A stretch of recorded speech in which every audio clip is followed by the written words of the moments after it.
Hey guys, how you doing this evening? I realized that sometimes, I don't know why I'm saying it in such a way. It's not like this is a revelation to me. I've known this all for many, many years of my life. I'm 34 years old. But sometimes it's the littlest of actions that you need to take to make all the difference in your life, right? And sometimes it's a lot simpler than you think it is. If we look at, just as an example, YouTube.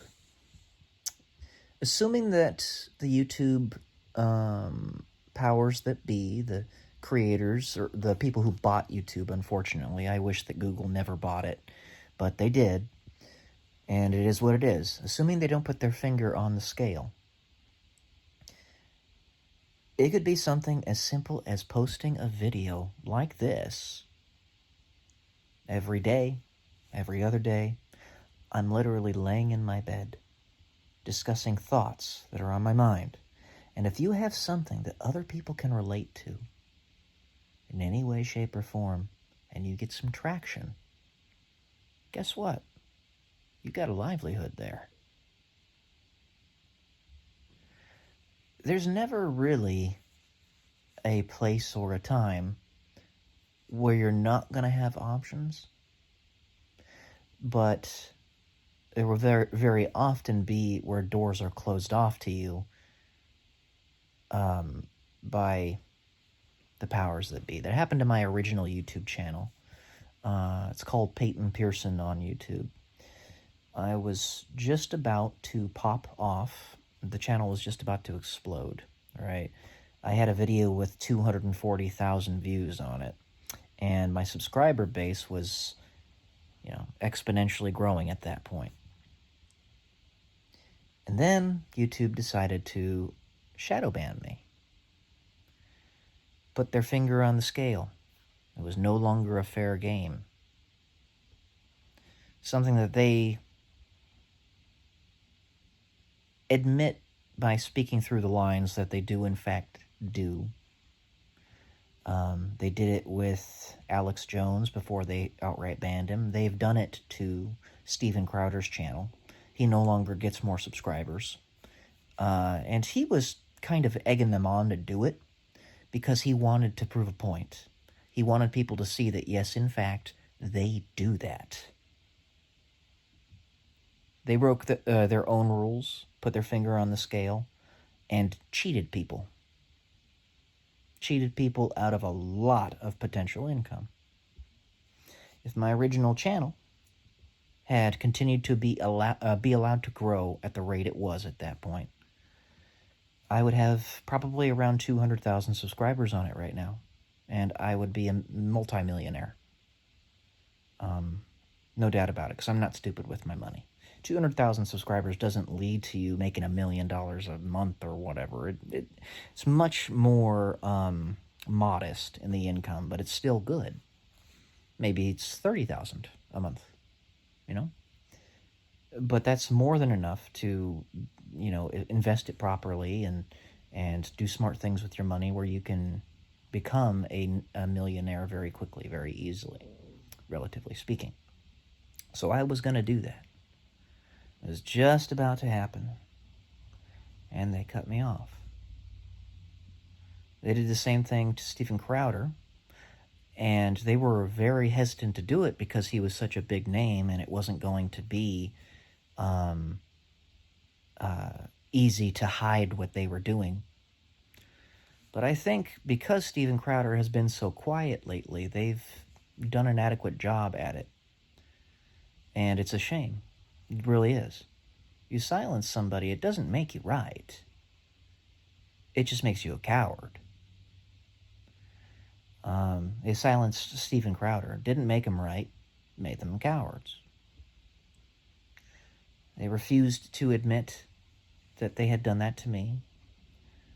I pinged them several times, talked to their support and all that stuff, and they just refused to change it. So I decided to go a different approach and work on some different YouTube channels. And they've gotten some traction because I do know at least a little bit of what I'm doing. I'm not a complete techie doofus, you know, and I know how to do this stuff. And there we go. But the point of me saying this is, doesn't mean those opportunities aren't there. It means that they weren't opportunities that were there for you at that time. And if it turns out that you actually do have the required endurance to get to a point in your life where you're still going, even after they've thrown every last thing they possibly can muster at you, they don't have any tools left. They could do the same thing again, but if you've been a megaphone about it all the way along, you're going to have more proof that they're in fact doing that to you. And it's not going to be something they can hide nearly as easily. So I tell you here, yeah, it's a very clear thing. They did shadow ban me, 100%. You can tell when you look at your subscription chart, because every channel has a subscription chart that shows you how your subscriptions are growing over time. And if there's a point where it flatlines and you're still consistently posting, doing all the things that you were doing before, and even starts to decay with every video post, which is really what they do with their shadow banning. They have your channel slowly decay so that it's not noticeable to the general public. They want to be in the gray area, right? If they're in the gray area where it's very difficult for you to point it out as a straight-up fact, then they're shielded by that gray area. It's what a coward does. But you can tell when you have that steady decay in your subscribers, even when you consistently post. Even when you have something that is worth listening to. And that is not just cowardly, it's utterly depraved, especially when you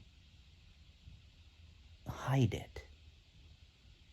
You make the person speaking out against it, the victim of it, you make them look like they're insane.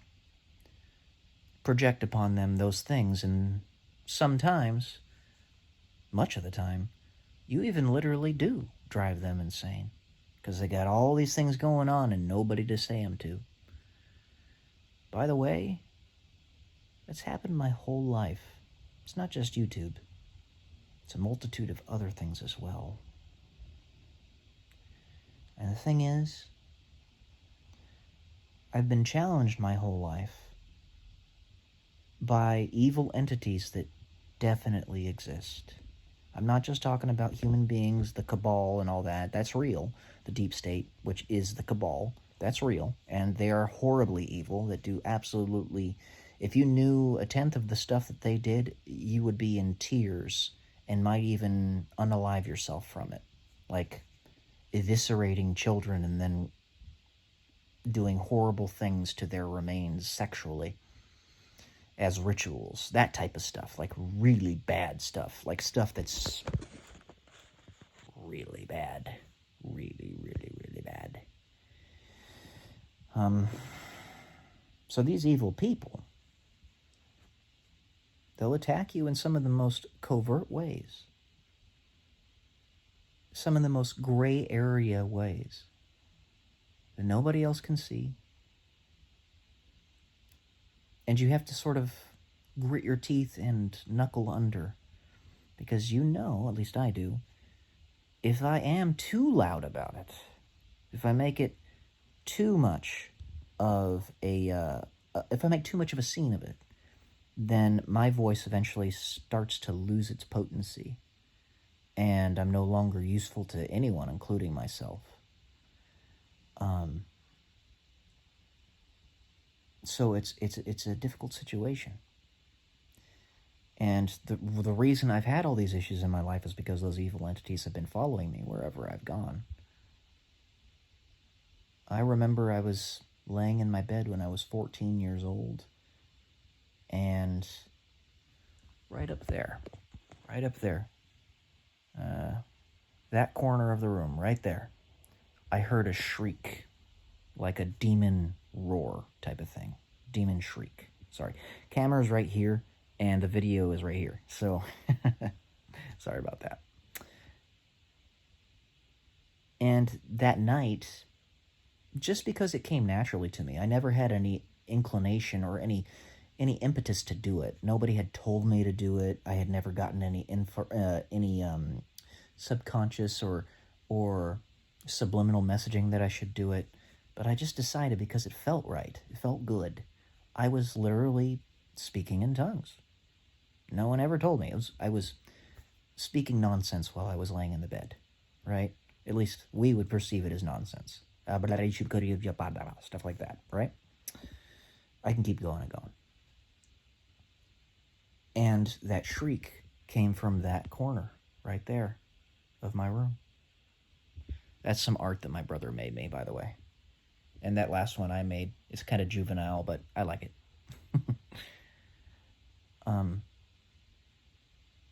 So all this to say, I think I've been attacked my entire life by those demonic forces. They've known I've been here. They know something about me that they don't like. And when you know that, you also got to know their tactics. They want to project onto you to get you to destroy yourself so that nobody knows what they're doing. That's how they're still able to do it. But there's always going to be doors that you can find that are still open, or doors that will reopen over the course of time. Therefore, here I am. This channel is dedicated primarily to me giving book reviews, but it doesn't mean that I won't pop on here and speak a little bit of philosophy every once in a while. I may do this every night because it's not like it's terribly difficult. I'm just laying in my bed, kind of having like a fireside chat, if you will.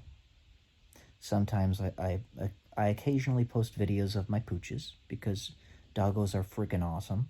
They are the physical embodiment of unconditional trust. Beautiful creatures that deserve all of our love and protection because they give us the very same thing back in return. Not even because, just love for the sake of loving. And, yeah, just some thoughts. Anyways, guys, I hope that this helps at least a few of you, and that a few of you actually watch it, because that's why I'm making it. Gotta reach out to somebody. Gotta see if somebody's listening. Love y'all. Peace.